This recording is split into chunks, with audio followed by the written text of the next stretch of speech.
Chairman Ryan allowed something truly extraordinary in a congressional hearing about poverty, testimony from a poor person. At the urging of Democratic Congressman Barbara Lee, the committee came face to face with the struggles of poverty when they listened to the experience of Tianna Gaines Turner. This photograph right here is a photo of my children. My children are everything to me. I would like to say that we need to break the cycle. We need to make sure that we all remember what the American dream is. Values, family values. I am not a number. I am not a statistic. I am not a food stamp recipient. I am an individual who lives in the inner city who just so happens to be right now struggling, just as so many Americans are struggling. We need to get back to the core values of remembering that we are people. We do not want to be looked at as someone who's on welfare and who is lazy, who wants to sit back and just collect benefits. I never wake up every day when my day starts at 7 a.m. in the morning and say that I want to be on public assistance. The food stamp program is very important to me and to my family. No one wakes up in the morning and says, we want to be on poverty. We want to stand in a 2-hour line at a food pantry to get to the front just to be told that there isn't any food.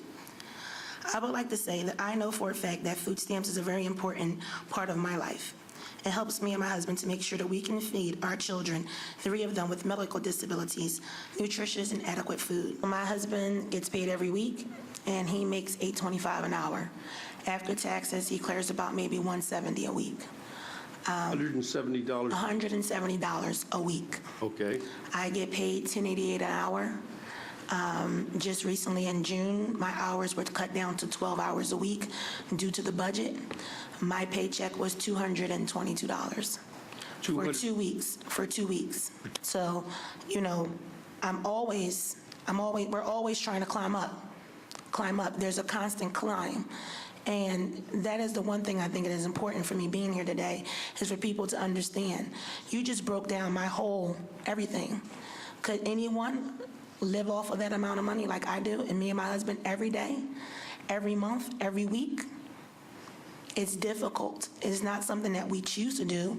Of course we want to get a full-time job. Of course my husband wants to go back to school, and you know, he has a masonry's degree. Of course I want to go back to college. I'm a very smart, intellectual, independent person.